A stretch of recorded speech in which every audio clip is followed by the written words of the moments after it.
Pavilion shows that with higher temperatures, Switzerland won't have any glaciers by the end of the 21st century. Ladies and gentlemen, unfortunately, I have a busy schedule, so I will have to leave you very soon. I will listen to your interventions because I appreciate your scientific commitment. It is crucial. I would like to thank you for listening and wish you all the best for the rest of this COP26. Merci, Monsieur le Président. Thank you very much, Mr. President, for your words for the people in charge of research, taking into account the impact of climate change on cryosphere in Switzerland and elsewhere. And thank you for reminding us about the target of 1.5 degrees. And indeed, there is another link between Glasgow. You might have heard that all of the cities who've had a COP now have a glacier named after them in West Antarctica. And back in 1979, Geneva was also host of the climate COP. So I would like to encourage everybody to ask questions, and for our virtual audience who are joining us, please do put questions in the Q&A. You can ask the questions in French or English. Please also do tweet using @GE CryoHub or the hashtag GE CryoHub, and of course there's the hashtag COP26. But with no further ado, I'd like to ask our host, the Vice Rector of the University of Geneva, Jean-Marc Triscone, to say a few words. Thank you very much. Monsieur le Président de la Confédération. Mr. President, Ambassador, the Director of IC, guests, dear colleagues, students, ladies and gentlemen. Very pleased to open its walls, and it's to promote, once again, the dialogue, the debate, and especially the dissemination of science knowledge on the subject of climate change. The remarkable work Professor Geraldine Flieger will come back to in a minute, carried out on a daily basis by our researchers, allows us to have a detailed, reliable, and unfortunately today, particularly alarming knowledge of the evolution of the terrestrial ecosystems, and in particular the cryosphere. The specific field demonstrates, if it were necessary, that in this area, as probably in others, Switzerland will not remain a protected island, but will suffer the full consequences of this disruption with the rapid and massive melting of our alpine glaciers, causing changes in the availability of water resources. At the same time, this also demonstrates the need to act everywhere and at all levels to decarbonize our societies and preserve the capacity of our planet to host life. Our institution, the University of Geneva, is committed to reducing its emissions rapidly and massively in order to act in coherence with the conclusions drawn by our researchers. The University of Geneva SDG strategy places our actions within the framework of the 17 SDGs and in respect to the planetary limits. Our environmental ambitions, air travel policy, SDG in the lab, cafeterias, buildings, energies demonstrate our will to act on all fronts, but we cannot succeed alone. For this reason, we encourage our community, students, our administrative staff, and all the researchers to act with us to support our commitments and to spread the knowledge that we transmit daily through our teaching. We also collaborate with Swiss universities, the RERU, and international networks to define methodologies, objectives, and best practices so that the higher education sector can be an example for a low-carbon society. The pandemic that continues to affect our society has demonstrated that even when borders a physically close, connected scientific community has continued to play its role in analysis, knowledge creation, and solution coming in an incredibly short time with vaccines. The fruit of international efforts, exchanges of researchers and data, and intense, amazing collaborative work. Faced with the major challenges that await us, climate change, biodiversity, it is essential that Swiss research can continue to play its role, not alone, but strongly connected to European and international networks. The situation today is a nonsense, and everything must be done to allow us to reconnect to the European programs, to all contribute to the incredible challenges our societies today face. Coming back to our tonight, once more, very pleased to host it at the University of Geneva, an hybrid event that gives us an example of maybe the way to go, taking less airplanes, favoring when possible the transfer to video conferencing, placing ourselves on a zero emission trajectory. I wish you a good evening here at the University of Geneva or online. Thank you very much. Thank you very much indeed for your words about the importance of scientific research and education.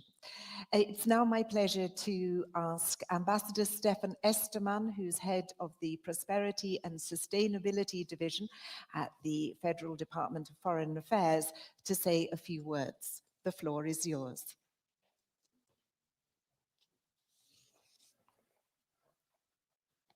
Monsieur le Président de la Mr. President of the Confederation, Vice Rector of the University, Associate Secretary General, ladies and gentlemen, professors, students, dear colleagues, here in Geneva and in Glasgow. First of all, I would like to address a warm welcome to the whole team of the University of Geneva for having organized in such a limited time the Geneva Cryosphere Hub. I am delighted to be able to be with you today. The idea behind the hub is to create a bridge between the epicenter of diplomacy in Glasgow, the COP26,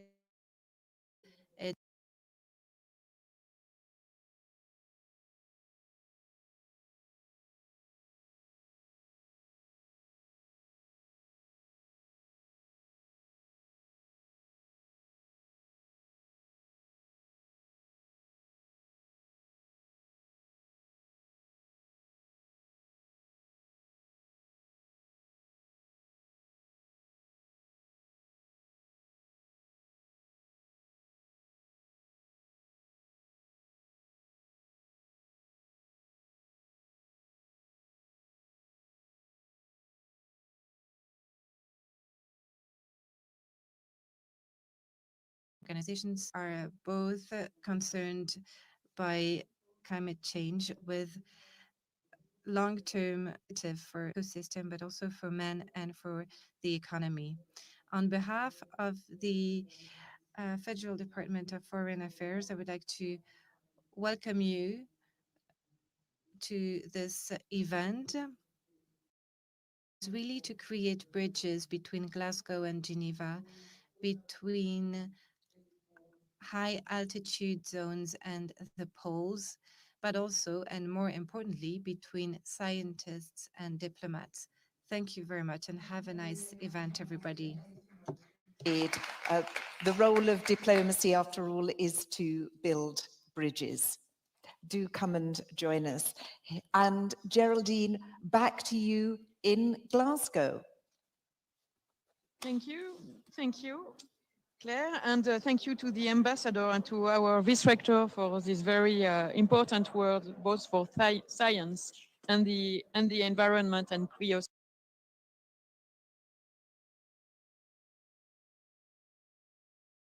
Brilliant scientists that would give us a talk from the youngest generation of science and research on glaciers.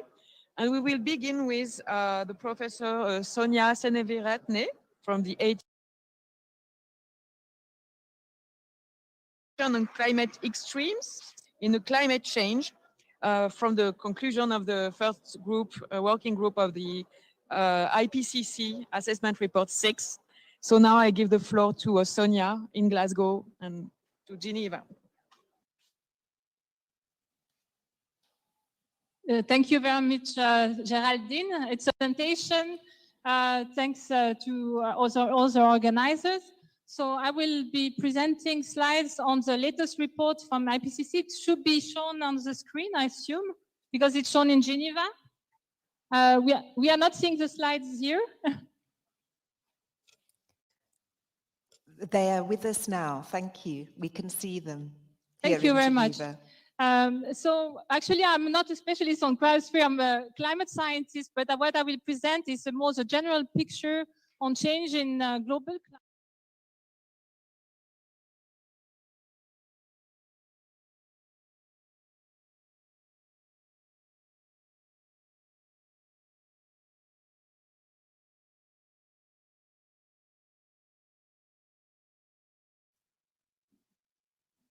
So I wanted to start with the evidence that we have so far on changes in global temperature. And what you see is that we have had a major increase in temperature since the mid of the 19th century. So we already had 1.1 degree of global warming in the last decade. And this warming is unprecedented in more than, the warming rate is unprecedented in more than 2,000 years. The warming level itself is unprecedented in more than 100,000 years. Now, what I will always say is, this means that this warming level we are living with at the moment, it's actually a warming level that human civilization was never basically facing in all of its history. So we have to realize this is truly outstanding. The largest part of this warming is irreversible for next generations because CO2 stays very long in the atmosphere. Now, in terms of the cause for the warming, we can say it's us. So it's unequivocal, that's the conclusion of the IR6 report, that human influence has warmed the atmosphere, ocean, and land. And almost all of the global warming is due to human-induced emissions, as you can see in this figure. Next slide, please. Now, the changes in climate extremes, focusing on Switzerland, since much of our audience is from Switzerland. Climate change is already affecting every inhabited region across the globe, with human influence contributing to many observed changes in weather and climate extremes. So you see on the right, I realize now I should be turning the other side maybe. Yeah, you see on the right the maps of the changes in extremes, and you see that most regions are at least affected by one type of change in extreme. For instance, in the case of temperature extremes, almost all regions are affected. But you also have major changes in heavy precipitation and in droughts in several regions. Next slide, please. Just to provide some example of recent events that have occurred, we know several of those events were made more probable due to human-induced climate change. An example is, for instance, recently in France, for the first time, 46 degrees was reached. And in Australia in 2019 to 2020, there was major heat wave and drought, also leading to fires. In Siberia, and that's also related to the cryosphere regions, for the first time within the Arctic Circle, a temperature of more than 18 degrees was reached. And of course, this year we had a major number of extreme events. Just to provide a few examples, we had in Canada, temperatures of 49.5 degrees. Then in Western Europe, particularly in Germany, there were very heavy precipitation, which led to floods, and many people died of this event. And then in Mediterranean, there were major fires that happened. So we are seeing that climate change is already leading to deaths, human people dying in several regions, even in developed countries. Next slide. So what will happen after 2030, that's basically sure. And that very much depends on what we are doing now and what we decide now. So projected changes in extremes depend very much on the level of global warming. The higher are the change in intensity and frequency of climate extremes. This is the case in particular for hot extremes, marine heat waves, heavy precipitation, droughts of several types, including agricultural droughts, and also the proportion of intense tropical cyclones. We have already much higher risk at 1.5 degree compared to 1 degree. And at 2 degree, obviously, we would have even much larger changes compared to 1.5. So I want to say a few words about compound events. What we mean by compound events are events that basically happen at the same time in the same location. They can be of different type. One example is drought and heat waves happening in the same location. We can lead to fire, or you can also have a different event happening in different locations, such as affecting the different breadbasket regions of the world. And we see that with global warming, every region is projected to increasingly be experiencing multiple changes in climate impact drivers, including extremes and also including those compound events. Just some examples of these compound events which are increasing. We have the concurrent occurrence of heat waves and droughts, also more frequent fire risk, and also compound flooding. So for instance, when you have tropical cyclones happening at the same time with sea level rise, this leads to more flooding. And the third point, what I mentioned, was this change in extremes in different crop producing regions. This would be much more risky at 2 degree compared to 1.5 degree and could lead to a problem in terms of food security. Next slide, please. So I come to the conclusions of this short presentation of changes in climate extremes, which has been much strengthened compared to the last report. And we see that no region is spared from change in extremes. We see also that unprecedented events becomes more likely with increasing global warming, and that threats from extremes are multiplying with increasing global warming.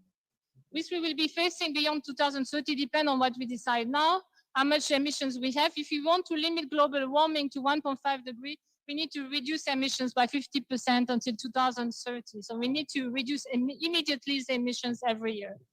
I come to the last point, which is we should do all we can to limit global warming to 1.5 degrees. 1.5 degrees is not safe, but it's the best that we can do. Thank you very much. Thank you. Thank you, Sonia, for this very complete overview on the impacts and the pace of climate change. And now I'm giving the floor to the Professor Samuel Jacquard, who is going to talk to us about high latitudes and with a talk on the status of and future of polar regions. Thank you, Samuel.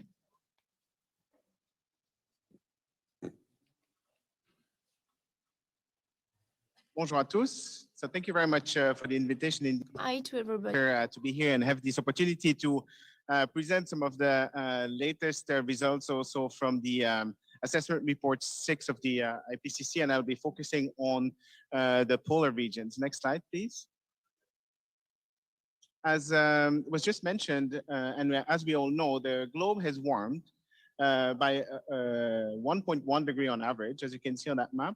But you can also see that the polar region, and in particular the Arctic, has warmed much more by a factor of 2 or 3 in a process or mechanism we refer to as polar amplification. Next slide, please. Next slide, thank you. So as such, the polar regions represent the sentinels of the climate system, in which we can already observe and measure the impacts of a 2 to 3 degree warming. And this 2 to 3 degree warming will have a particular impact on the cryosphere, that is the glaciers, as we heard, permafrost or the bare ground, as well as cities. So for the longest time, now talking about the Antarctic ice sheet, so this figure shows you the mass bilan with mass loss in gray and mass gain in blue. And so you can see that for the longest time, the scientists were thinking that the Antarctic ice sheet was relatively immune to climate change, because 1 to 2 degree warming wouldn't affect the melt rate of the ice too much, since the continent is very cold. But as you can see, Antarctica is losing mass in its coastal regions, in particular where ice sheets interact with the oceans. The oceans are warming, and the arms of the ocean is starting to erode glaciers or the ice sheet from below. And so we have a loss of mass in coastal regions, particularly in East Antarctica. And the situation in, say, a bottle of champagne, one cork or the ice that is holding the ice sheets behind, then you can lead it can lead to a catastrophic discharge of the ice. The projection based on climate models that you can see on the right show that the coastal region, and particularly the East Antarctic ice sheet, will lose mass in the coming decades. Next slide, please. The situation is much more different in Greenland and in the Arctic in general. You can see again that most of Greenland is losing ice as a result of warming, especially on the western coast, where both temperature and increased precipitation in the form of water contribute to melt the ice sheet.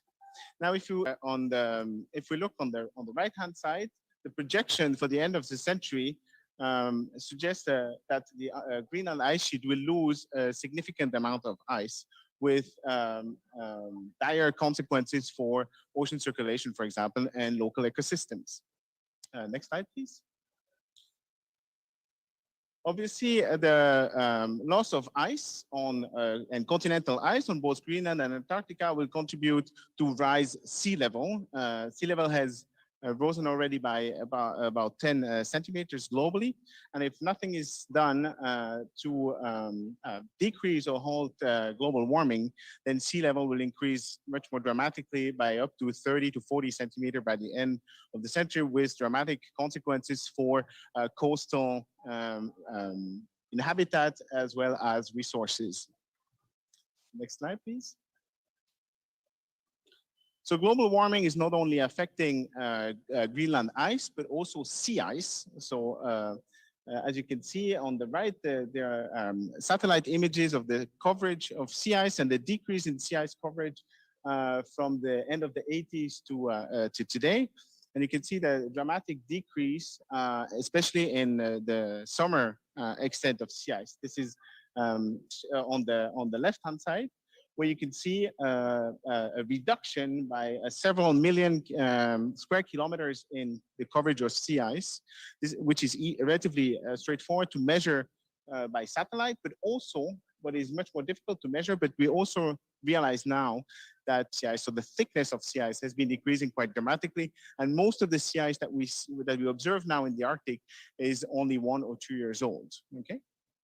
And the decrease of sea ice has dramatic consequences on the heating of the ocean, because the sea ice is reflecting most of the incoming solar radiation back to space.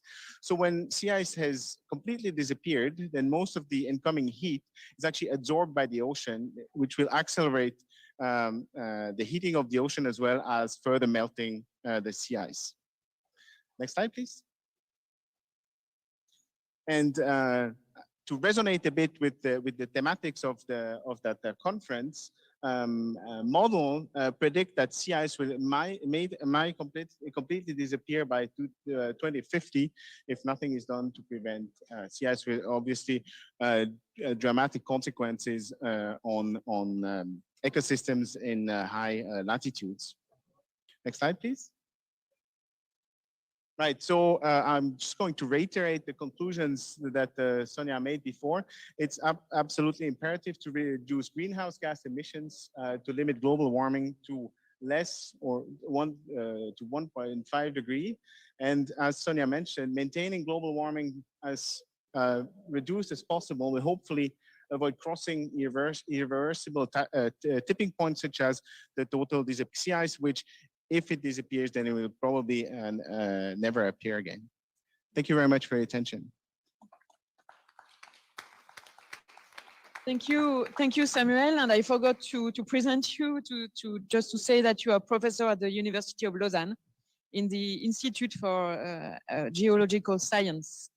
And now I will give the floor to Dr. Matthias Huss from the ETH, Zurich, and who is going to address now high altitudes.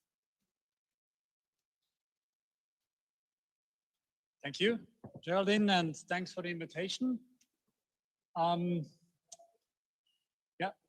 So I'm going to the topic of this mountains without ice. I'm trying to give you a little insight in how glaciers are responding to climate change in Switzerland, but also at the global scale. Next slide, please.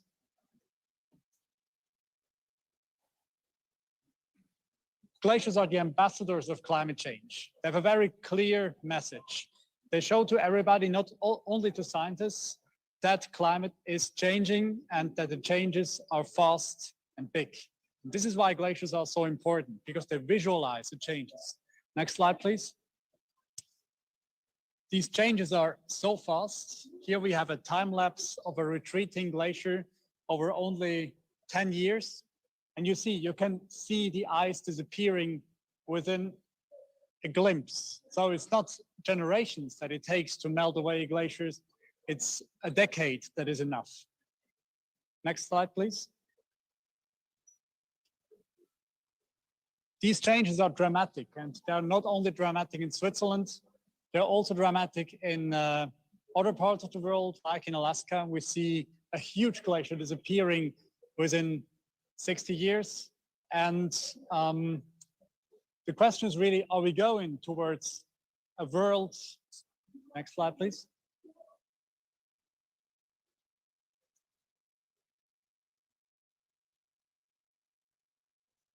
Next slide. Yeah, so we're looking at the Great Alleged Glacier, the biggest glacier in the Alps. And on the left, we have the model change until 2100 if there is no climate change mitigation. On the right, we have the change with reduced CO2 emissions. This is what we're aiming at. So we see the glacier is going to retreat dramatically in all cases, but still the difference by 2100 are big. It means we still have the power to limit some of the consequences, although much of the ice is already committed to disappear because the climate has already warmed too much. Next slide, please. We're going to look at the global scale, at the global glaciers that occupy all the mountain ranges around the globe. And I'm talking about these blue dots, except the two ice sheets that we have just heard about. Next slide, please. So what is the change in this glacial volume that we have on Earth if the climate is warming by 5 degrees at a global scale or by 1 degree at a global scale? By 5, lose about 2/3 of all glaciers. This is a lot, and it will continue beyond 2100. If we manage to limit climate warming to 1 or 2 degrees, there is still a big difference. We only lose about 1/3. So there is still a big range of action that is still left, although we are losing many glaciers, especially in those regions that have small glaciers. Next slide, please. What about the impacts? We're speaking about permafrost that is thawing, this ice holding together the ground. Everywhere on Earth, it is observed that permafrost is warming, that this warming is causing, that this warming is causing massive slope instabilities, like the big rockfall event on Pico Cengalo, that are dangerous to downstream communities. Next slide, please. What about sea level rise? This is obviously the most important of changing glaciers, but combined with the melting of ice sheets and combined with other components.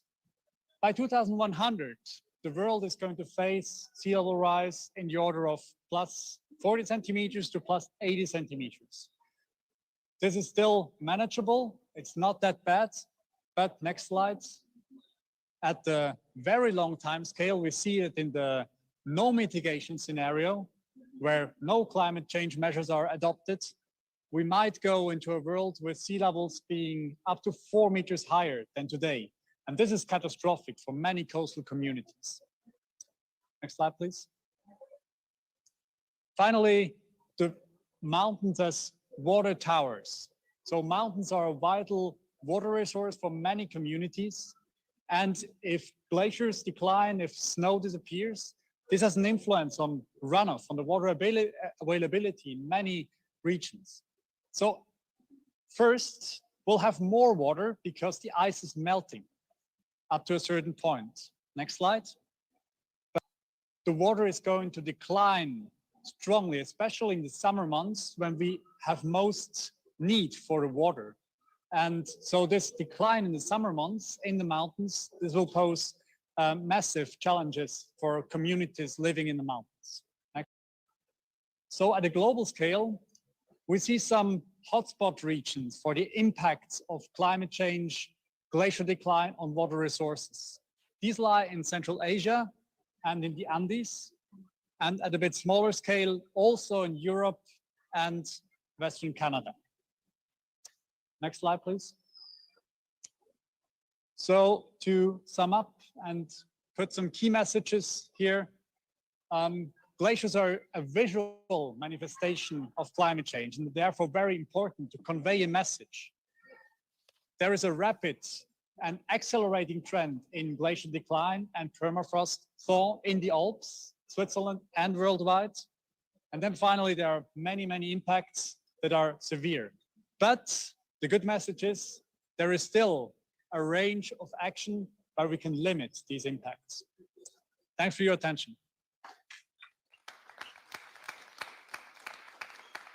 Thank you, Matthias. And we will take the word that you just said, a range of the round table that is going to be open soon in 2 minutes, is dealing with science to ambition. And I would like to say, just to put it in the context of what happened here in Glasgow right now, Claire, that, for example, while we are talking, there is next to us several pavilions on the impacts of climate change on water. On the role of science, we are close to the IPCC and science pavilion, and we can see how cryosphere, water, and science, all of this is connected.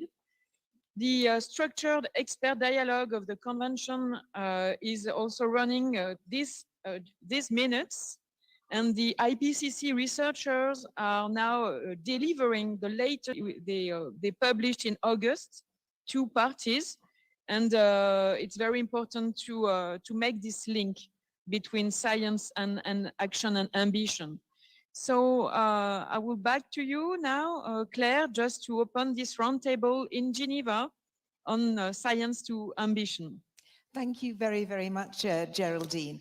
And I'm delighted to be joined here by the Deputy Director General of the World Meteorological Office, Dr. Elena Manenkova, another climate scientist, Markus Stoffel, who will be known to many of the students, I think, here at the University of Geneva, and Ambassador Stefan Esterman. You heard that he was the head of Prosperity and Sustainability Division of the Federal Department of Foreign Affairs, but is also Switzerland's representative on the Arctic Council. So let's start with the science before we go to the ambition. Marcus, we heard some of the impacts there from Matthias about what can happen in Switzerland if we don't keep temperatures below to 1.5 degrees. Can you elaborate on some of the risks that we're going to face here if the ice, the snow, the permafrost, the glaciers all start to melt at great rates? With pleasure. I don't know if you can hear me. Is the mic working? Now it's working, yeah. So what we've just seen in the presentation that was given by Matthias Huss, so if we lose most of the glaciers and if we have warmer temperatures, we will have less water availability in summer. So we will not have the water from the glaciers anymore. We will have the snow, if it is still falling in the form of snow and not in the form of rain during winter, melting much earlier. And the summers in Switzerland are typically drier than the winters are. So what we will have in small mountain streams is a lack of water. So we will have drought situations. If you take the example of Valais, where we have these irrigation channels, these bis, these will probably fall dry, and they have been used over centuries to irrigate meadows, to irrigate fields. That's one issue. Also in winter, for winter tourism, we will not necessarily have cold enough temperatures to have elevations. So the tourist resorts located at lower elevations, I think here of the Swiss plateau, of the Vaud mountains, for instance, the Bernese Alps, the stations are pretty low. And even if you would potentially have the equipment to produce artificial snow, you may not have the temperature to produce that snow. So it will also be a challenge for winter tourism. But even more so, in a future climate with limited water resources, where would you allocate the priorities? Is the priority for snowmaking production and hydropower? Do you give the priority to agriculture, or is it the domestic use that is going to be prioritized? So there are lots of questions that are not solved. And Switzerland, it may sound contradictory because we are one of the water towers in the world, but we might, in the long run, be short of water. Speaking of risks, maybe of the risks in the mountains, Matthias was making reference to the melting of permafrost. He was showing one very drastic example that occurred a couple of years ago in the canton of Grisons. We also have smaller events, landslides, debris flows, rock falls occurring more and more frequently. Some hiking trails had to be closed in recent years. And these events where the permafrost is no longer in the debris or in the bedrock, so when this conch is appearing, many mountain slopes will become unstable. And the news is not good beyond Switzerland either in these high altitudes. I mean, there are problems all over the globe. Switzerland is not alone. There are other regions like the Himalayas, with Ladakh, just as an example, a place that is typically very dry. The capital of Ladakh, Leh, depends on one small glacier that's a square kilometer in surface. And if that glacier is disappearing, then basically the whole water supply is disappearing in this region, which does not receive much rain.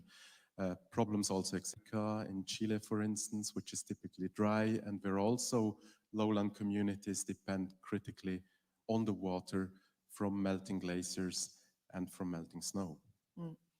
Stefan, the Arctic Council, what is that doing? It often comes under sort of criticism, perhaps, for not doing very much on the environmental side of stability up in the Arctic. But what is it trying to do to try and preserve the Arctic regions? Well, the Arctic Council is quite a unique international organization, bringing together the 8 riparian states of the Arctic, including an official representation of the autochthonous people actually living in this region. And these people are the witnesses of climate change. They have been living for generations, and in their everyday life, they see actually what is happening, and they are living the impact of climate change on their livelihood. The Arctic Council is an organization based on consensus. There is a real dialogue taking place between big players, like, for example, Russia, the United States, Canada. I would, as far as I can judge from an observer, is one that is really respectful. I feel this kind of atmosphere of being an Arctic family. And I think this is a very good basis to cooperate, especially in the research area. I think the Arctic Council is a great organization with its different scientific working groups to advance Arctic research. And that is perhaps the main reason why we, Switzerland, applied for being an observer in this Arctic Council. It's interesting for us from a political perspective, but it also opens the doors for our research community. We've seen, obviously, the high altitudes, the high latitudes, but Eleanor, it's really the whole of humanity that's going to be impacted if the cryosphere disappears. That must be obviously a concern to the WMO.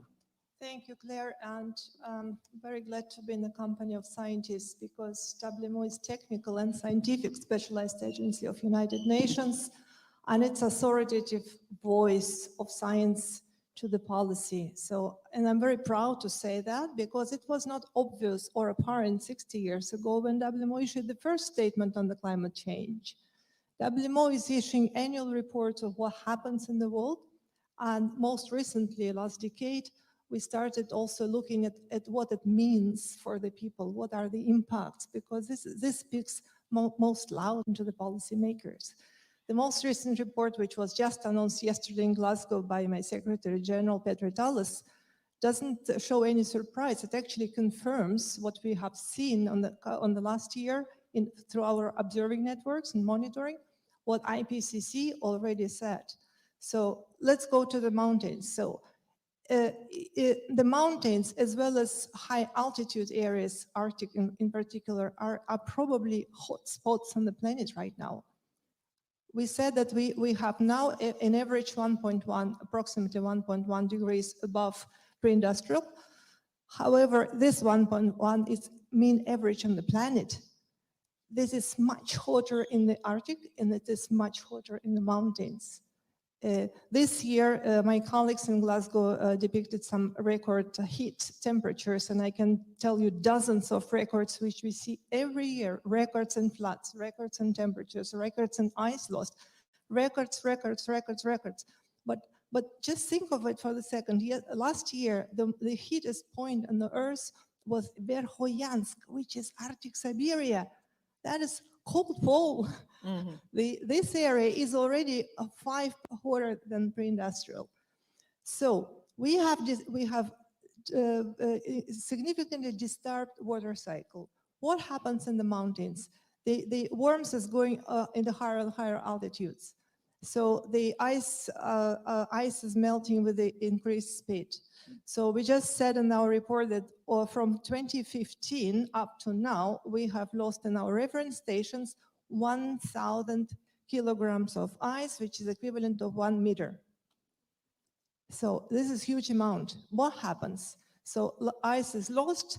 The income of snow doesn't compensate anymore the ice to form the new ice, to make a new ice.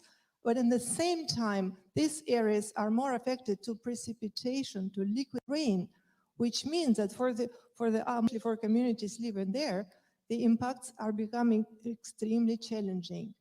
So I can also give you another shocking example. We just recorded in August 14, rain in Greenland, just first time forever.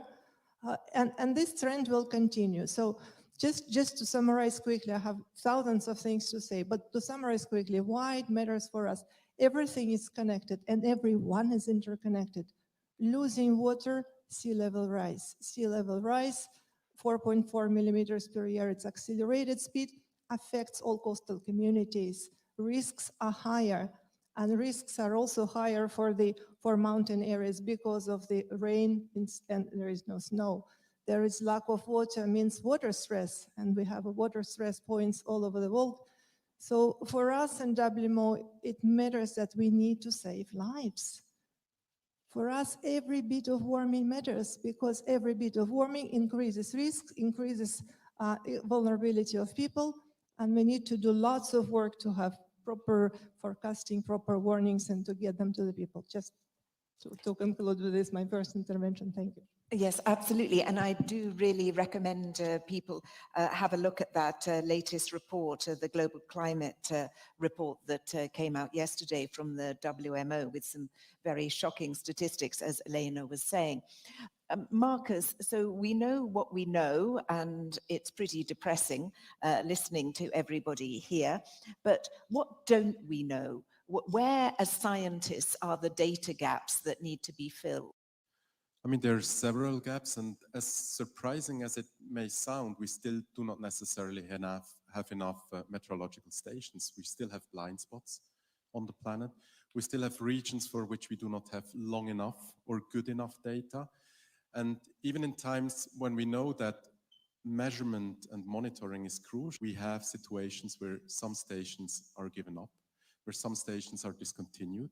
And for us, that's a major problem, because if we do not have measurements over sufficiently long timescales, it is difficult to really quantify the changes, to understand the dynamics and the processes then what we also have in a world where we reach temperatures that have not been recorded for millennia, it's then also sometimes difficult to know how important or how severe or how rare certain impacts are.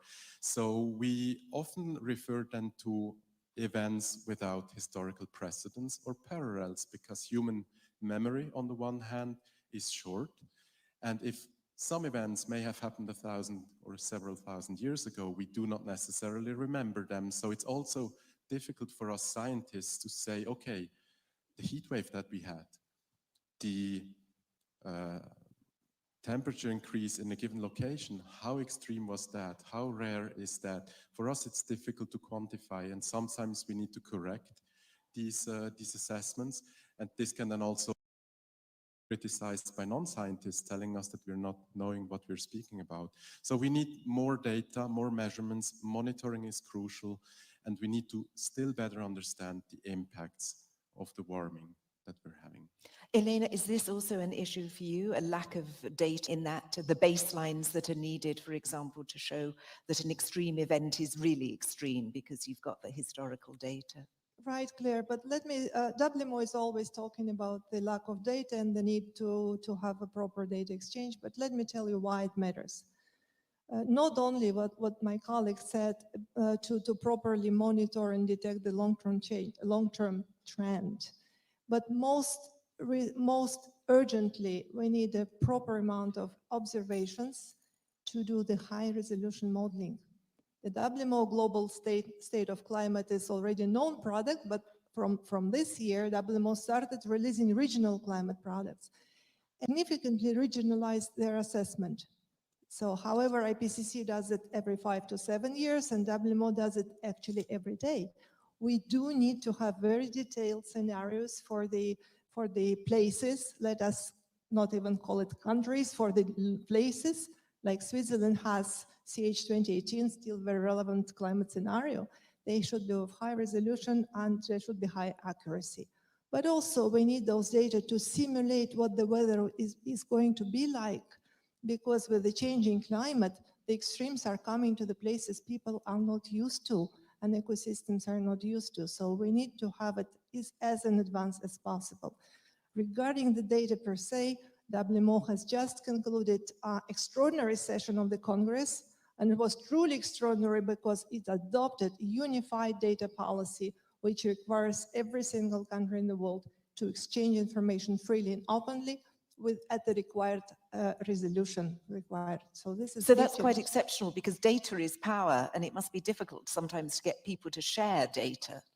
And in the cryosphere, it's even more challenging because the locations are hard to reach, they're expensive to maintain, and they are implicated by national security or strategic considerations. So for us to really get to the free and unrestricted for hydrology data, for cryospheric data, this is a must. So we have a global cryospheric watch system, which is not yet operational. So we will be urging governments to exchange this information of all, because the data big sense if it's sitting within one hand. It only makes sense if it contributes to the global original simulations.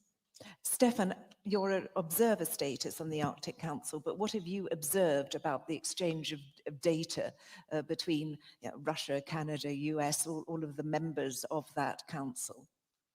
Data are key, and data become more and more important for our diplomatic activity. This is very evident, of course, in the area of climate diplomacy. It is very evident, for example, what we see now in all the efforts to combat the pandemics. It is also very evident when we are trying to achieve the Sustainable Development Goals, the Agenda 2030 of the United Nations. We cannot achieve these goals without having solid data at our disposal. So one area where diplomacy and science has become much closer is in this area of having the right data to underpin our policies and our foreign policy. Yes, in the Arctic Council, there's a lot of effort going on to collect data, including there are some Swiss pioneers like Konrad Steffen, who installed a sensational network of measuring points across Greenland, for example. that dates back 20 years. So we have a lot of data. We have data collected by the University of Bern, where they managed to measure the CO2 content in ice cones for the past 800,000 years, which is a world record. And imagine these ice cones are being analyzed somewhere in Bern behind the railway station. It's absolutely unbelievable. So data are important. And I can also, confirm what you have been alluding at. Yes, sometimes geopolitics is, of course, the backdrop activities.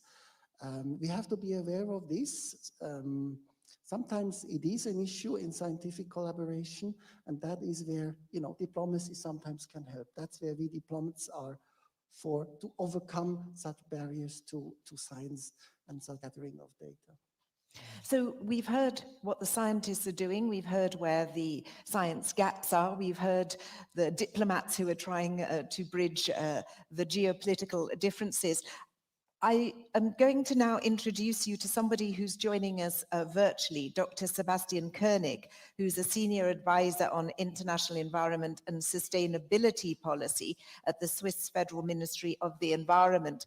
Welcome, Sebastian, because I think we've all heard, haven't we, politicians during the pandemic saying we're following the science, but are they following the science? Policymakers obviously need data to base their decisions on, but Sebastian is in a very interesting position because your background is as a scientist, but you're also now sitting there as a national civil servant making policy. So Sebastian, what do you need from the scientists so that the Swiss can make evidence-based decisions? Thank you very much. Thank you, Claire. This is a perfect example. The three excellent presenters that we had earlier here on this event showed exactly what we need from science. We need evidence that is rigorous, credible data, as you said, that is peer-reviewed, and it also has to be independent. I think that's the first step that we need to have, because it's some credibility associated with science and scientific information and what we can take then into our decision making at that sense. And what we saw earlier is that we need also good communication to policymakers. And I think these three presentations have shown us very, very precisely on the key issues that we're facing. And that gives us a good indication on where we need to have the take-up into the decision making. And I think that's a good start there. You mentioned a good point there about communication of science. Marcus, what can be done so that the policymakers understand the science? I think Sebastian was giving the answer before. We need to be crystal clear. We need to speak the same language. So we also need to adjust our scientific dialogue to the persons to whom we're talking to. So not too complex, clear figures, repeat, like a prayer wheel. Politicians have agendas, obviously. They have certain obligations. So we also need to be patient as scientists, even if there's an emergency. But we have to make sure that the message is taken and that everything will be done to limit the global warming to 1.5 degrees maximum, but possibly even less. I mean, have you ever had a situation where you've got the science, but a policymaker or a politician, it just doesn't fit in with their political agenda, so they're not following it? I don't know whether it didn't fit the political agenda, but I had situations when we first started to work in the Indian Himalayas, for instance. We had meetings with the ministries. We were new to India. We were not Indian scientists. We were coming from Switzerland with the advantage of being representatives from a neutral country. But we first had to build trust, and this sometimes takes years, and it's only with time, after multiple meetings, multiple discussions, the building of confidence, that you can manage to reach the goals. And after years of collaboration with Indian colleagues at institutions in India, research institutions, but also with ministries, I believe that we now manage us with politicians, with policymakers more directly, and they listen to us. So it's not only how we speak to them, but we also need to have this certain level of confidence that they can trust us, we trust them, and then we can reach the goals together, I would say. Stefan, you're nodding. No, because many of the things that you said, it rings a bell. I mean, I'm very often asked, what the hell is Switzerland doing in the Arctic? I mean, you are a landlocked country. Isn't this going way too far? And then I say, we are a global player, first and foremost. We are a very globalized nation. What we do is having an effect all around the world. And what happens, there's a very nice saying that I learned during my activity, what happens in the Arctic doesn't stay in the Arctic. So I have hundreds of reasons why Switzerland must engage in Arctic and in polar issues. It's an absolutely fantastic subject, and you can talk about anything. You can talk about human rights involving indigenous people living there. You can talk about economic issues. You can talk about resources. You can talk about geopolitics, climate change, sustainability in the long run. So it's a very, very important subject. And once you are into it, you find so many reasons why the Arctic and the polar regions are relevant, even to a landlocked country like Switzerland. Eleanor, this discussion between scientists and policymakers and politicians, and do they speak the same language, at a global level, is that an issue? And what solutions do you have to improve what they call the science policy interface? I love to be between my two fellow panelists actually in this discussion, because the global level is an ensemble of local levels. Global level is not an animal on its own right. So science should be credible and science should be relevant.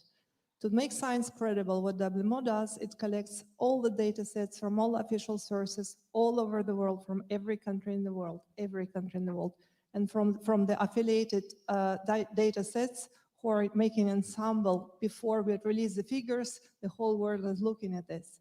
What IPCC did to make it relevant, Intergovernmental Panel actually sits days and nights, days by days, and looks line by line in the summary for policymakers to make sure that every conclusion meets actually hearts and souls of the policymakers. So it's then in 2015 in Paris, we started learning this terribly difficult English word, unequivocal. Now everyone probably can pronounce this word without any mistake. The science is clear.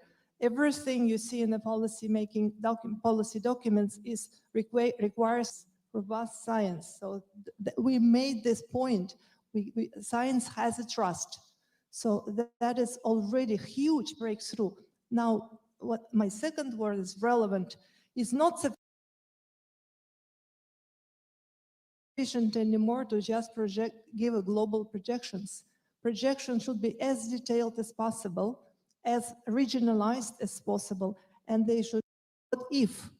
And the IPCC assessments are exactly doing that, and WMO is trying to do that.